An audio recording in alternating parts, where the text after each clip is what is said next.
There's thousands of people who are wearing this shirt or this jacket. There are people who have earrings that look like mine, who have font colors like we do. And if I were to leverage and think of those things as a way to make me unique in business, I'm going to win, but I'm not going to win as much as if me leading with the one thing that actually makes me unique.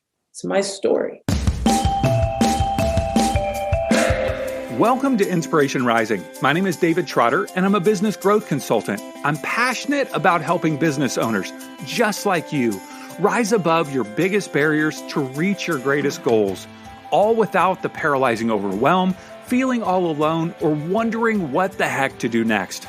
I'm a former pastor and a serial entrepreneur who's passionate about personal growth because that's what's helped me cultivate peace in my life and empowered me to love my amazing wife, Laura, of 26 years, and our 2 almost grown kids. So if you're all about business, personal growth, and peace in your life, you're in the right place. I'm super glad that you're here. Hello, friends, and welcome back to Inspiration Rising. Dave Trotter here, your host. I am super excited to share with you this conversation. Now, you know as a business owner that you have a story to tell. It is a one-of-a-kind story. It is different than my story or your friend's story or our guest today. It's different than her story. Your story includes a problem or a challenge, something that you've come up against and you have solved it. You've overcome it in a unique way, and that has led you to starting this business. Now, our guest today, Tiffany Largie, believes that your story is the key, the absolute key to standing out and growing your business. If you don't know your story, if you can't clearly succinctly articulate your story, if you're not sharing your story anywhere and everywhere, you are missing out on opportunities to connect with your ideal client and then ultimately grow your business.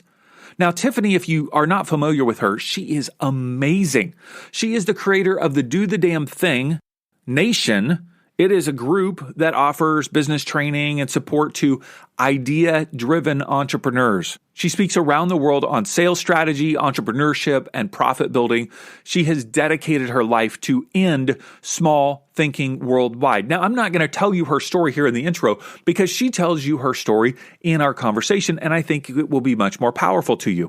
Now, if you like this episode, will you do one thing? Will you share it with someone? This podcast is free. Yes, it costs you nothing.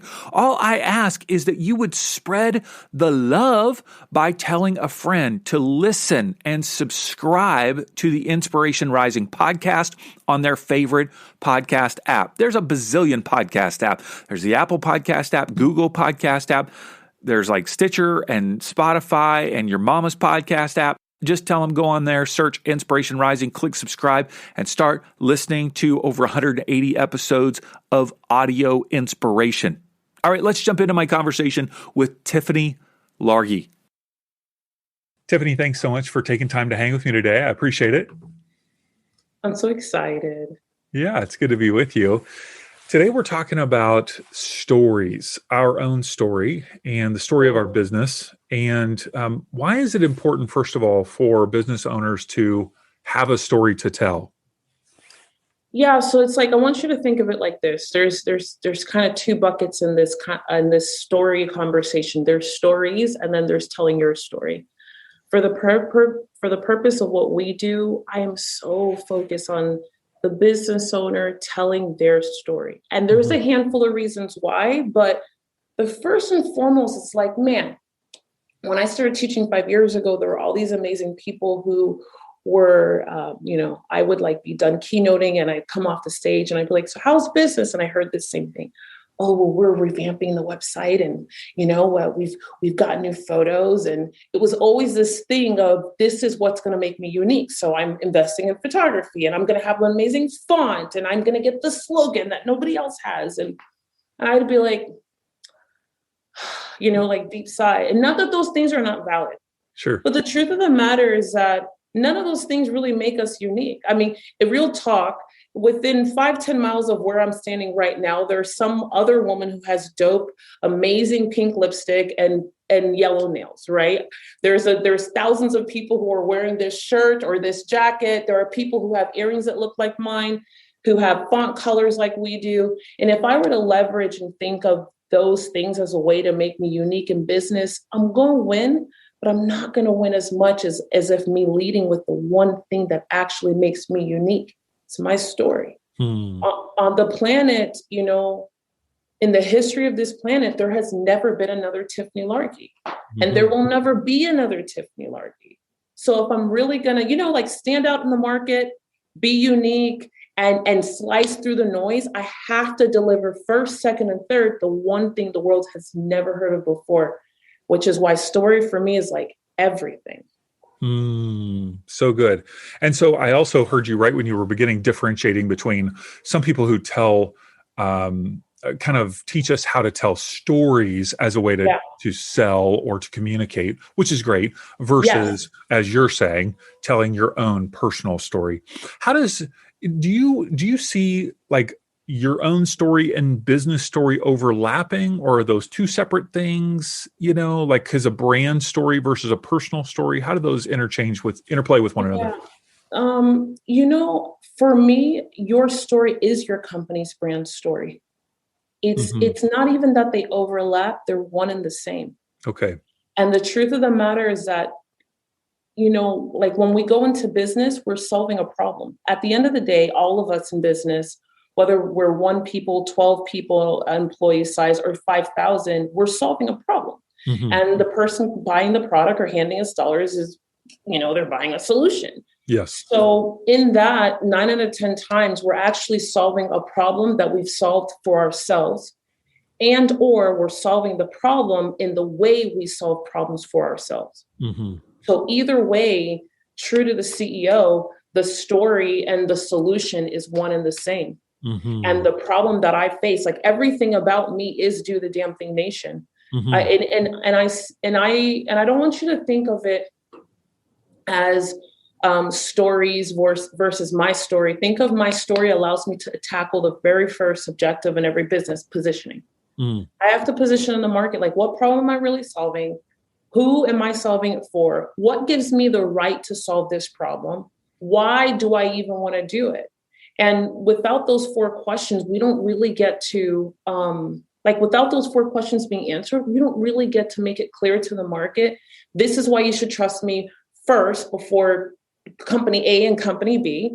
And it's not about putting them down. It's just about being clear that I solve the problem better than anyone else because I've been there. And then once you are clear on the story and the problem, you're able to walk yourself back to the CEO. And then you get to walk into things like colors and fonts and tone and diction and messaging and all of the other things. They're birthed from the story. It's an outgrowth of whatever that story is. This episode is brought to you by Rise Up Creatives. As a business owner, are you overwhelmed by what to post on social media? Rise Up Creatives helps you create beautiful, engaging social media in just 5 minutes a day. Every month, we provide you with 31 customizable captions and accompanying lifestyle images, plus hundreds of social media templates in our drag and drop graphic design studio.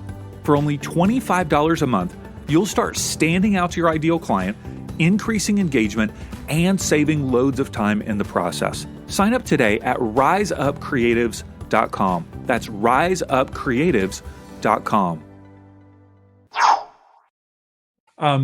So what if somebody's listening who their company, you know, maybe they aren't the face of that company. Like maybe they're selling some sort of, I don't know, widget or product, or, you know, they have a brick and mortar store.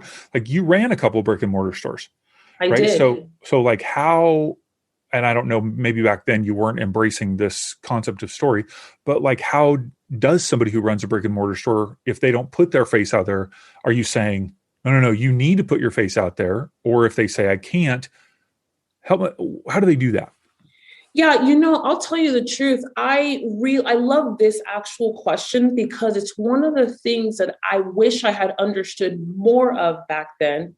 But be clear, I used my story in everything that I did. I mean, my business partners were Xerox Corporation, Hewlett Packard, Franco Postelia, and which competes with Pitney Bowes in the market. So very like, white collared, white guys, tech, very like black coffee, no sugar.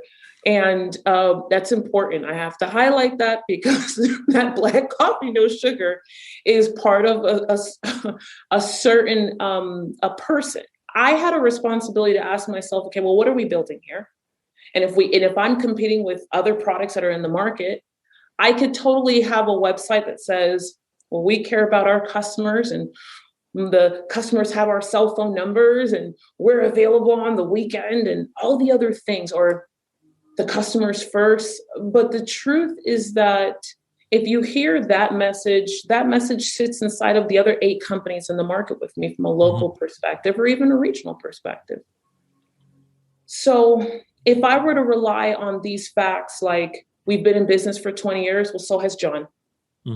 We have 12 employees, so does Mike.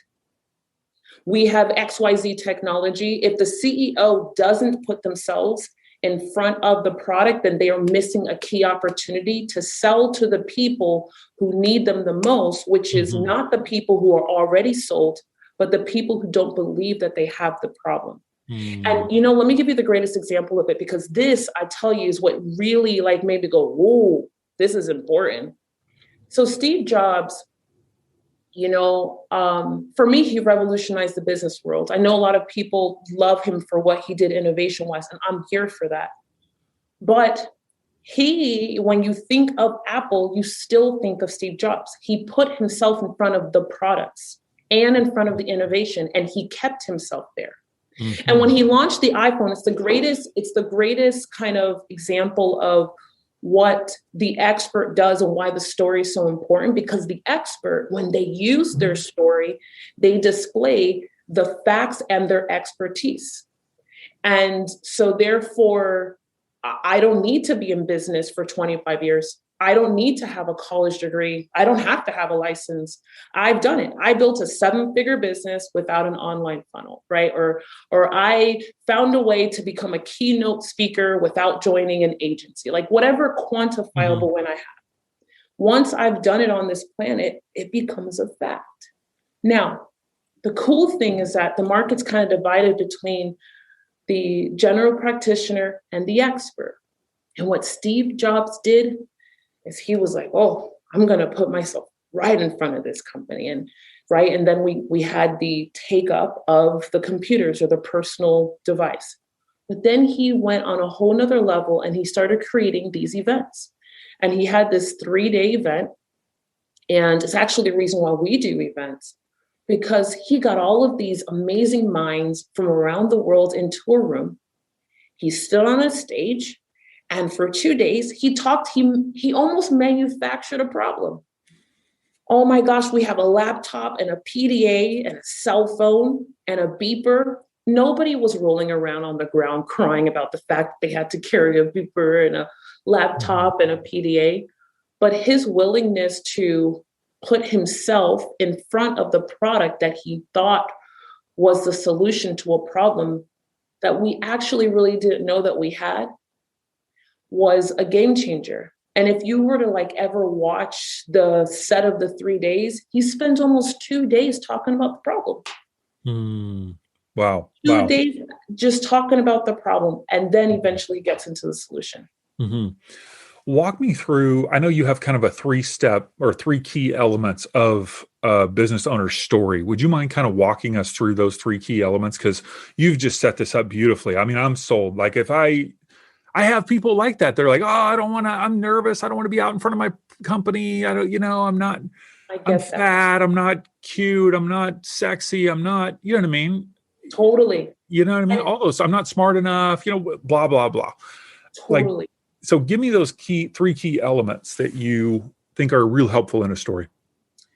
So what we teach our clients, and let me just back away. It's not even what we teach our clients. What I believe is that everybody on the planet can tell their whole story in 3 sentences. And 3 sentences for me is important because oftentimes we get the opportunity to talk to someone and just tell them who we are, right? But then we either end up rambling, we're all over the place. We give them some of the information, but not everything. And what happens to us as humans, if we don't get a complete picture, we're unsatisfied. And then in business, it doesn't convert, it doesn't turn into revenue. And 9 out of 10 times that goes, man, this is so fascinating. Oh, I love what you do. You know what? And then that person, they translate that to, this person's fascinating. They're interesting. I want to know more about them. So I'm going to write down their name. I'm going to research them when I get home, and then I'll make a decision. But then that never happens. So let me give you the framework for kind of not just how you set this thing up, but how you walk through your story. In the beginning, there is context. We need context.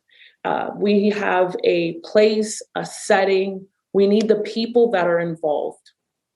The middle of our story dictates that we're going to display the challenge, the problem, the obstacle, the thing we have to overcome. And then we get to the solution, right? Which is the end of our story. So the solution, the outcome, the win. Now, let me take that one step further and say the quantifiable wins. The quantifiable wins is everything, because it answers for the other person. Well, you know what? Why should I trust you?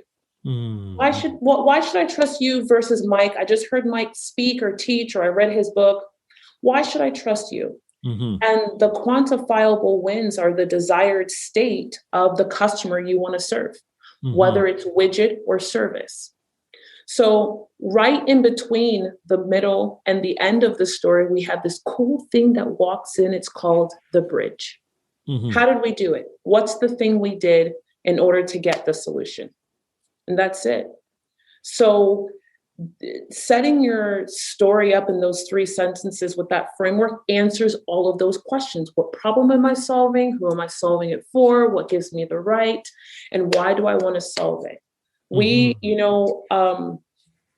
What's important is that every time you speak, the person on the other end goes, yes, I want to lean in. So I've heard you tell your story several times as I've listened to podcasts and video. And, I hear the context is I was putting my 2 kids to bed hungry.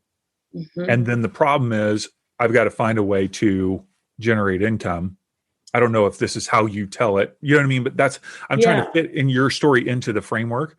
So, yes. And then the solution was, you don't necessarily say it's the brick and mortar stores, but you obviously created 2 incredible stores that were very successful. So is the context, I know the context is it the problem? Is it kind of about the problem? Or help me understand the difference between the context and the problem. Yeah. So the context, think of it like this. David, think of it like the context is what's happening right before the problem begins. Okay. What's happening? Where am I? What is life like? Or where are those people like? Think of it like this. You remember we used to hear it long, long ago in a place called Treeland.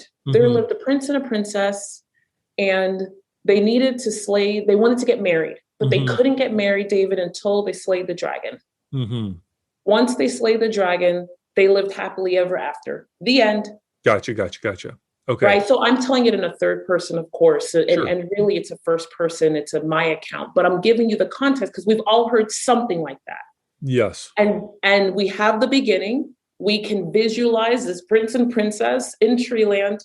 And we're satisfied at the end because we know that they do slay the dragon and they live happily ever after. And so they were like, oh, that was a great story. That's fantastic. Yeah. Now, I loved how you said early in our conversation that either your ideal client is going to need the same solution, need the same transformation, like the same problem is solved, I should say, or you use a methodology or system that worked for you to help use that same methodology or system it might not be the same problem, but you can use a methodology or system to solve that problem. Totally. Yeah. So let me, I'm going to give you my 3 sentences so that way you can break it down. And then more importantly, think when I tell my story, I've got to identify a problem. And then once I identify the problem, you need to know what was my solution? What was the solution? What was the outcome? So 17 years ago, I was putting my babies to bed hungry. And I found myself constantly frustrated and angry and frankly pissed off. But the truth is that I just wanted to die, David. I didn't have any answers and I could never figure it out. Once I made a decision to stop thinking small, especially when it came to my story, I went from being this to building a handful of multiple 6-figure businesses and then onto a multiple 7-figure business. Now, I took a little bit longer in the beginning because I wanted to show variations of how you can set it up, right? Like how you can talk about it. Yes, you might hear that the problem in my story is I'm going to bed hungry, but the truth is I really just wanted to die. That's actually the problem in my story because I'm a mom. And if I die, what happens to these 2 small children, right? Yeah. And as much as I want the world to believe that I started a business because I just wanted to make more money, I didn't. I just wanted to save my children. I wanted to solve my real world problem. And so starting a business and then making more than the $10.22 I was given allowed me to do it. So that's why, like in our business model, the very first problem that we solve is that, not marketing and sales, not scale strategy. Because for this avatar, I didn't believe that I was possible. I didn't feel like I was enough.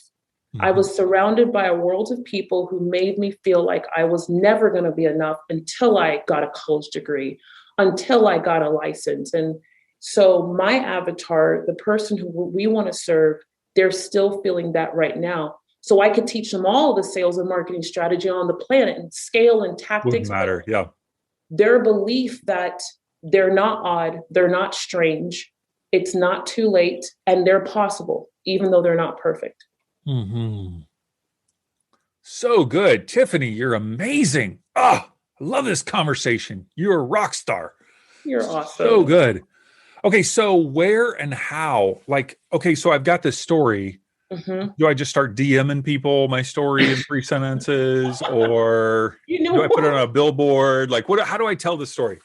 So, the truth is that once you own the story, you have to distribute it. My favorite way to see people start doing that is in live video or taking it to the stage.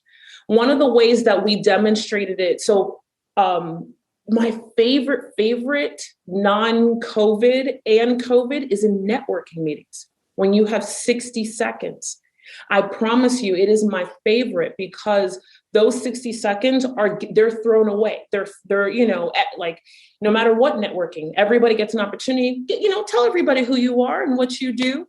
And so it's like everybody is given so many stages and they don't see it as a stage. So then they go, oh, my name is Susie Sally Smith with Susie Sally Smith Cleaning, and I make organic, basically water products. And if you need organic water products, please call. And the truth is that it's like, no, nobody's looking for organic water products. Correct. Yes, exactly. So number one, it would be hunt for areas in which you get to introduce yourself. That is my favorite way to watch myself and my clients. Just introduce yourself. The second, because you can fit in all 3 sentences. And even though everybody's going to go, wow, that was deep. That was more than a hello. I promise you, the person who's in the audience that needs you right now, who doesn't know that they need you, but they can feel you here, they're not feeling you here, they're going to go, let me see if I can. Let me. Yeah. The second is to turn on a camera. So literally to turn on a camera. The truth of the matter is that 17 years ago, I was here and here. I'm telling you right now, if I can do it, you can do it. If you haven't figured out how to start your business, build your business, or scale your business, let me help you. So that would be my second. My third is if you either have an email list or you have an email list or you're building one, to make it honestly my text version of my lead magnet, or however it is people transition from the internet to in your own world. And then yes, through email. And then how often do you do it? Over and over and over again. The story for us. People are going to get sick. People are going to, people are going to get sick of hearing my story. Nobody, I mean, they're just going to be like, oh, is he telling the story again? Like, come on, Tiffany. I tell it once, and I think that's probably enough. No. So I'll tell you what, if you tell your story and you're here, then absolutely for sure it becomes, I can see that. But if you start, stay, and finish here, In the heart. She's pointing to her heart, just so you know. Yes, I'm pointing to my heart. I apologize. I'm pointing to my heart inside. Absolutely. If you stay there, no, I mean, they never get tired. Not the people who you're meant to serve, because it's like being amongst family. And instead of attracting people who you're connecting with intellectually, with avatars like, oh, we both have families, or we both have teenagers, or we both make X amount of money, or live in X city, or we're both Christian, or whatever avatars, or even we're both from Jamaica or Miami. That is all intellectual connection. The name of the game right now is, how can you emotionally connect? How can you deeply connect with another human and show your human card first, right out of the gate, not after the third coffee meeting, not 2 months after we meet. I'm talking about right at the very moment that you meet them. Roll out your human card. And then what happens is, when you're with family, I never get tired of that story. I'm hanging out with someone who gets me on the inside. Forget all this mental stuff, like on the inside. No. And, I even think to myself, honestly, David, this year, that 4 or 5 years ago, when I started teaching this, I was actually very scared. I was teaching sales and marketing right out of the gate. But the more I listened to amazing people across the country, I just didn't see them in anything they were saying. I saw this intellectualness in the rooms and watched them network. And one day I made a decision. I was like, man, I don't even know how this is going to go. And I can remember peers saying, Tiffany, you don't want to do that because you're going to come off as being woo-woo and you're going to fall into another category. And I'm like, yeah, but then I'm not really helping people if I don't focus on the number one problem at hand. And I know for a fact that if the human A can connect to human B first, then whatever they're trying to do, whether it's donate to my cause, become my new friend, buy from me, do a joint venture with me, whatever it might be, is going to go further, faster. And today, as we stand, I mean, Do the Damn Thing Nation is in countries that a person like me would never even have rights to. We are still an audience of, right now in our demographic, we're 25 to 30% white men. And why that's important for us is, I'm not a white man. And they've never had 2 children. They've never been a single mom, but they're not connected to me intellectually. They're connected to me here because they've been through that moment of, I have no clue what I'm going to do, and I'm done. Mm-hmm. You said show the human card right away. I know that means speak from the heart, but how do I do that? How do I show the human card? We're so preconditioned to show the world, the audience, the people around us, the parts of us that we feel like they'll accept. And so we hold back the majority of who we are. We hold back the ugly, we hold back our insecurities, and then we run from rejection. And I'm talking about from sales. So it's like the human card. It's like there's so many times we talk to someone and we say, hey, how you doing? And that person goes, oh, I'm doing fantastic. That's far from the truth. You're not doing fantastic. There was a time where I would hire all these great guys and we would have like coffee time in the morning, before the day got started. And as soon as they started to talk about like alma maters and fraternities, I would conveniently be like, oh, my phone's ringing, and I'd just scurry out of the room because I didn't want them to know that I didn't have a college degree and I was hiring them. I didn't want them to know that I had put my kids to bed hungry. I didn't want them to know those things because I was insecure about how they would react. And so instead of being myself and showing all of my ugly, not the portions that I thought the world could handle, all of them, every last one, then it's like I spent all my time managing other people's insecurities. And the truth is, we don't have time to manage other people's insecurities. Mm-hmm. Mm-hmm. So good. Have you heard about the new Clubhouse social media app? I know, one more app to deal with, but this one is very different. I think it could really help you grow your business.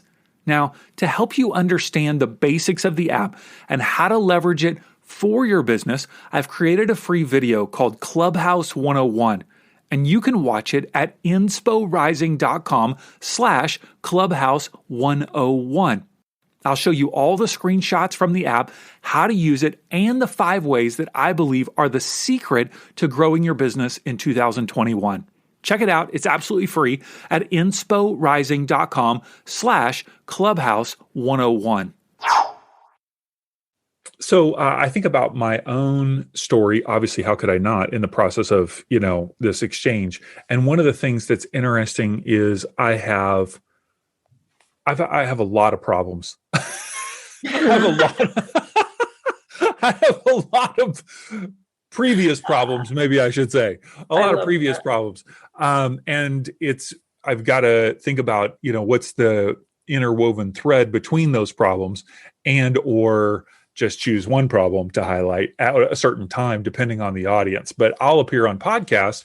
I'm probably booked on 15 podcasts in the next 2 weeks. And I have a primary resource that I'm communicating about called Rise Up Creatives. But it's interesting because my life has had so many different twists and turns that I have to be, wise about that. The main thread that I think people, if they think about David Trotter, they go, he gets stuff done. Like he just gets it done. And so even though my primary resource that I'm communicating, which is kind of an entry level into our business academy, it's a social media product. I'm not a social media expert. But the thing that I've done is I've created a resource that gets it done for female entrepreneurs. It's like, hey, if you're struggling with what to post, you're overwhelmed, you don't have a system. And so I liked how you said that. It's like, I didn't necessarily have a problem that I solved with social media, but I'm utilizing my framework and the way that I think and the way that I approach problems in order to help you solve this problem. So that's very fascinating how you differentiated, kind of tease those things out. I like that. And I would just say this, for the 15 problems or the multiple problems you feel like you have, all of the problems you have solved one way. So it's like the number one question that I get is, but Tiffany, I've lived so long. I'm 62. I've had all these different things. And when I was 20 and 30 and 40, that's true. Yes. And those are milestones and they're timelines and they're important. But the truth of the matter is that all of those problems you have solved one way. You have a process. That's good. You have a process. And so that one way, that one thing boils down to one core problem. Yes. That's really good. So what happens is that a lot of business owners, before they get to us, they're solving this problem. So I didn't know how to build a business. And that was in my 20s, or I didn't know how to, get on stage, or I felt X. And yes, those things happen, and you can totally create a successful product and service and conversion. But for me, you're still on the surface, when with the same avatar, you really could just go one level down. You could just head to the basement or head to the roof, however you want to look at it, and get to the core of the problem. The difference, though, is that most people don't really, really talk about the inside. Right. It's like there was a time when I got on stage and I could have totally have said, man, it was tough being a single mom. And I could have said, man, it was really, really hard. But the truth is, I actually just wanted to die, David. That's it. I legit wanted to die. But if you look at everything I did between age X and age X in all of these scenarios, I thought too small and I didn't value myself. That's actually all it is. I thought too small. I thought too small. Yeah. It's like when I am with, possible client or new clients, and I go, well, I was a pastor. And so depending on their background, they go, ooh, he was a pastor, or they are repulsed, one of the two. And then I go, yeah, and I was actually a workaholic, and I was trying to fill up the hole of not enoughness within me for 10 years. I was very successful. And then I had a rock bottom moment, and I had an affair, and I checked myself into a mental hospital for 3 days. And then I wanted to kill myself for 2 weeks. And then I was able to reconcile with my wife. And then, it's like all of a sudden, the world, like it does create this kind of level. I don't know if it's a level playing field to go, we all have challenges, right? We all have really big problems, at different seasons of life, Sure. And if you haven't had a big problem, it's probably around the corner. I